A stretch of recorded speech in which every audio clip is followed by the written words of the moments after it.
Ladies and gentlemen, my name is Chris Collier, and I am the host of Conquer with Chris, the podcast for Kingdom Business. Listen, I have Cheryl on today. Cheryl, welcome to the show. Thank you, Chris. A pleasure to be here. Well, let's get right into it. How did you get started on this entrepreneurial journey? It's nothing exciting, nothing fancy. I literally had done a stint in corporate America. After spending a number of years traveling, I decided it would be nice to spend time in my own bed, driving my own car.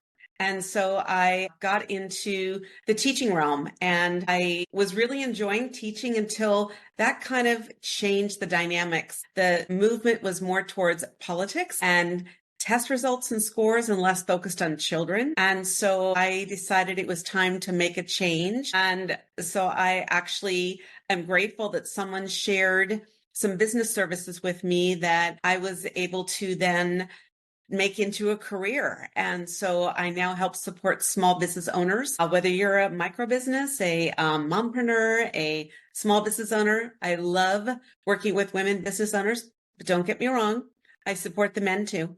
But it's nice to be able to be a resource, to be able to help people find out kind of what some of their challenges and needs are and see whether or not what I have might be a fit for them. I should also mention along the way, I was a stay-at-home mom. Absolutely love that gig. But at some point, I realized that I needed my own identity. And so that's where I stepped back in. Through all that time, I realized that being an entrepreneur allowed me the opportunity to be able to be in control of my schedule, my time. I didn't have to build somebody else's future or dream. I was able to really work around my faith and my family, and those are really important to me. And so now what I get to do is build a legacy and help create family memories. So I enjoy traveling.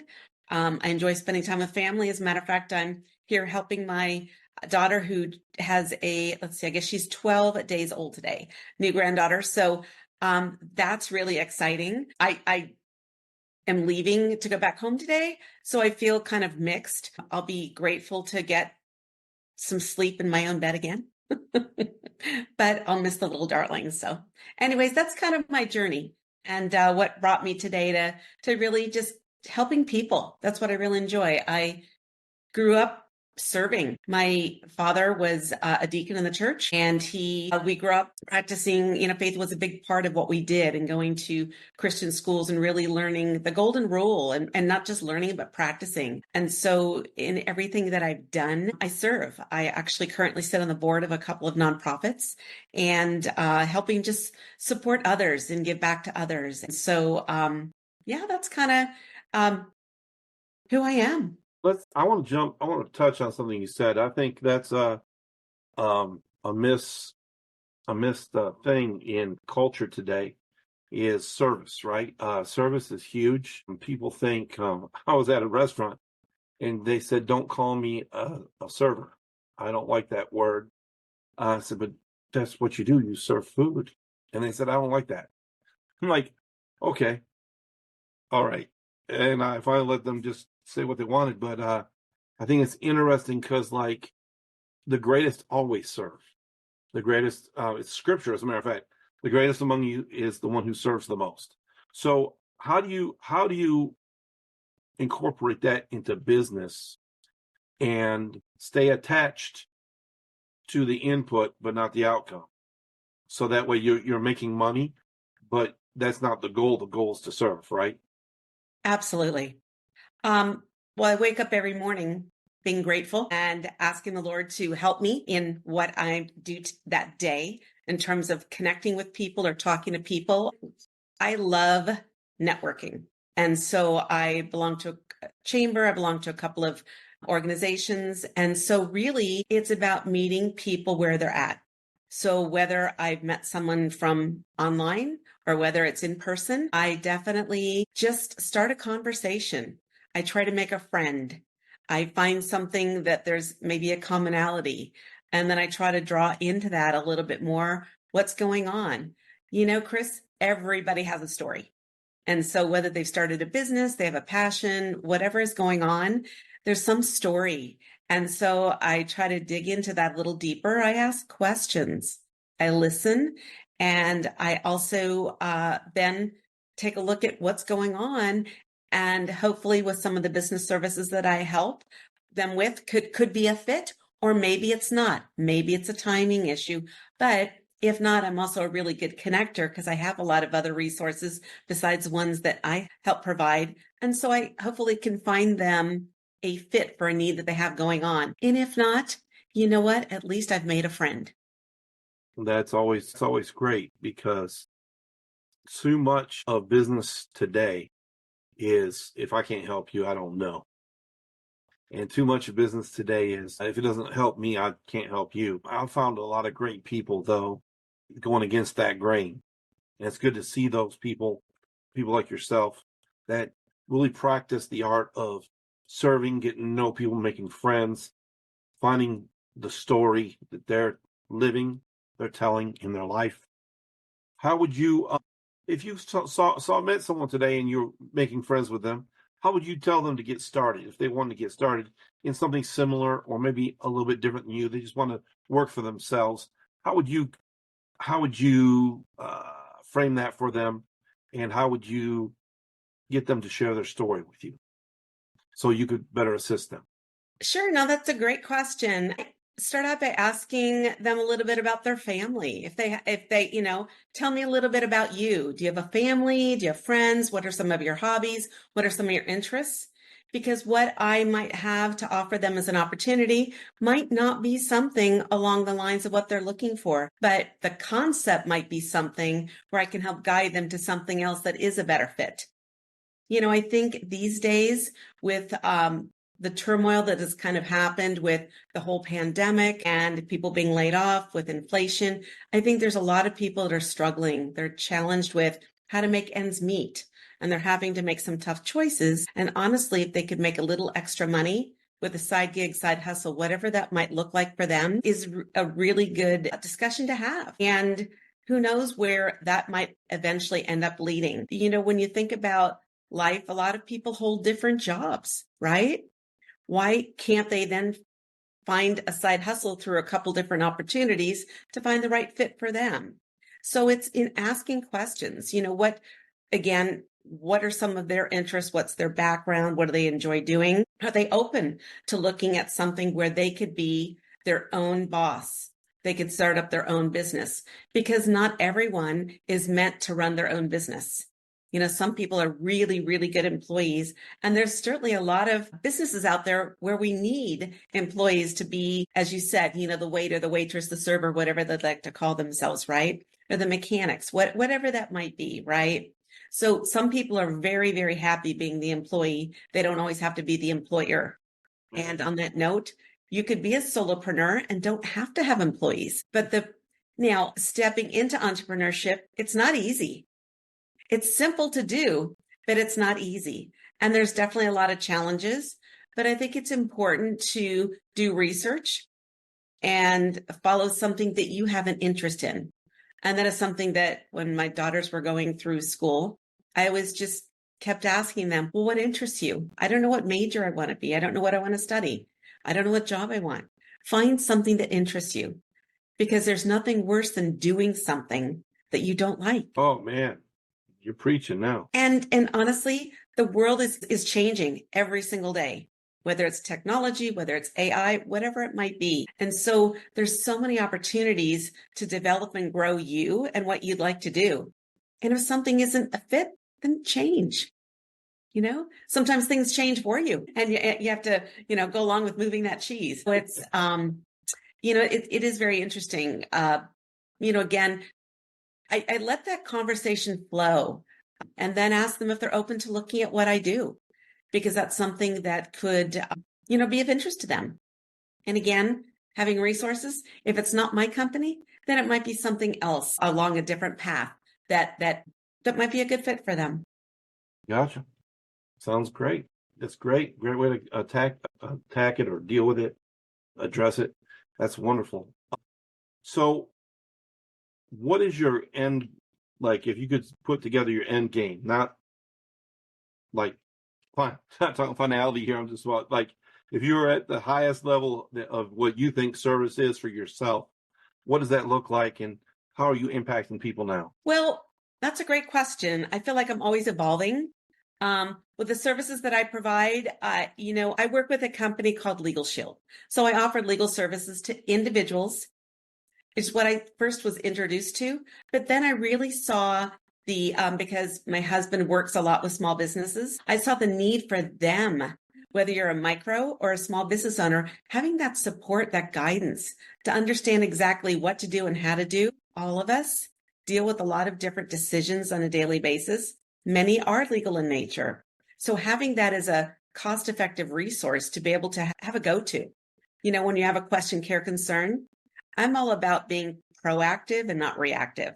And so that's what that allows us to do. What that evolved into was an offering that as a benefit to employers, because employers are looking, especially these days, for ways to not only attract new employees, but keep the ones that they have already. And so partnering with people in that space to be able to help grow how they can help people as well. So it's serving more and helping more, but bringing on people that are interested in that aspect to be able to then serve more people. I know that every day I can make a difference by what I do. I also offer health insurance. Let's face it, insurance companies are expensive. I try to find cost-effective ways. At the end of the day, I tell them, I don't make the rates, I don't make the rules, but I can try to find you the best deal I can. And so it's really helping grow.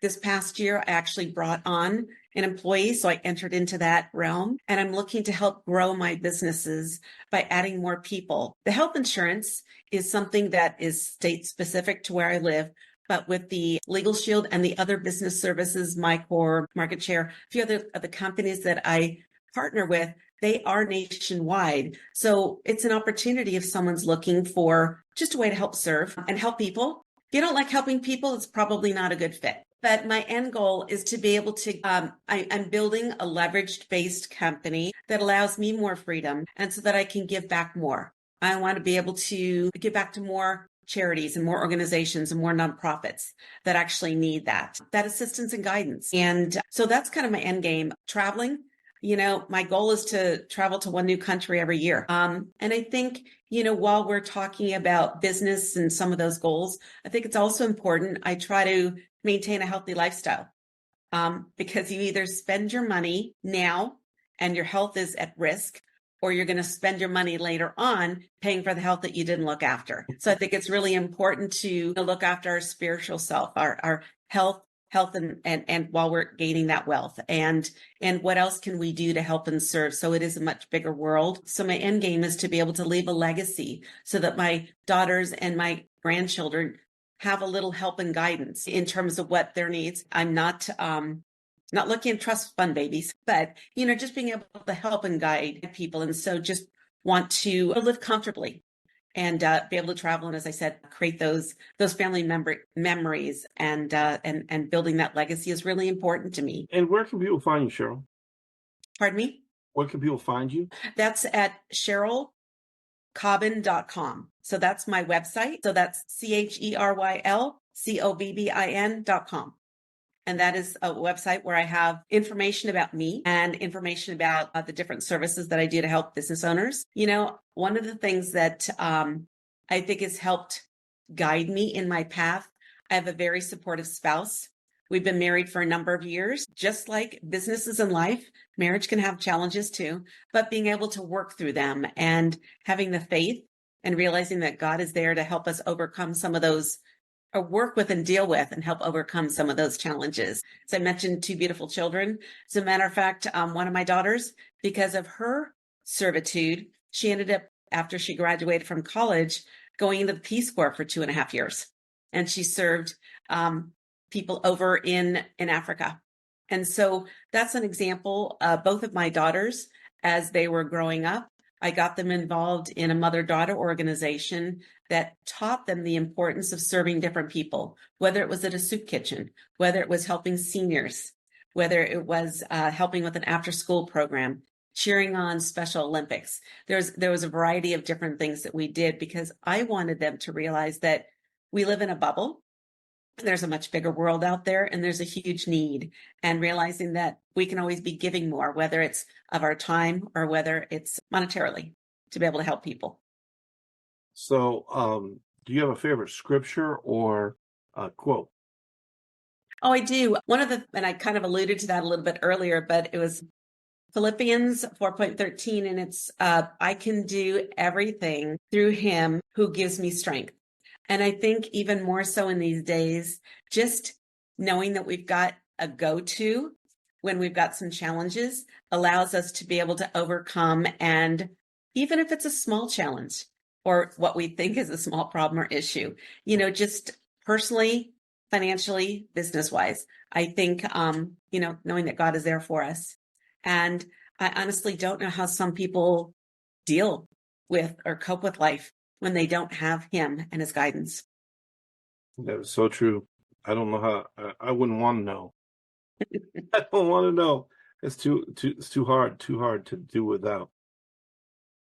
Is there anything else? Do you have a favorite quote besides? I know I got the scripture for, but do you have a favorite quote, like one of those quotes like Tony Robbins or anything like that?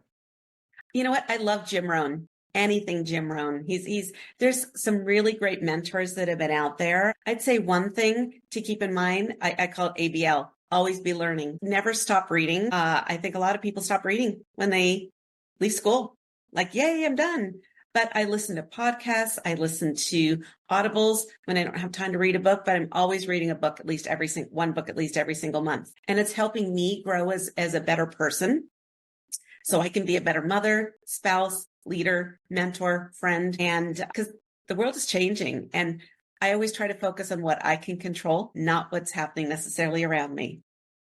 What's the last business book you wrote? 30 Ways in 30 Days. Okay. And it's by a personal friend of mine. And it was a really good spiritual way to start each day, to kind of take a look at, okay. And I always try to start my day the right way. I get up, and as I mentioned, I have gratitude. I write a journal. I do some meditation. I pray. I exercise. So I'm setting my mindset right for that day. And I think that helps me serve others better as well. And just in case you viewers are wondering, I do read as well. The book I'm currently going through the second time is You by Eric Thomas. He's another great mentor. Yes. I like him. Kind of rough, but he can be. He's a little spicy. But Tony Robbins is great. Think and Grow Rich by Napoleon Hill. I've read that several times. And every time I do, I have a different takeaway. Another book I read this is from my job. I'm a manager at a restaurant, and they had us read a book called Irresistible. What's the word I'm looking for? Unreasonable Hospitality. Very good book. Very good book. Interesting. About a guy who took a mid-level restaurant in New York and made it number one in the world. And he said, usually they focus on how great the plates are and how great the chef is.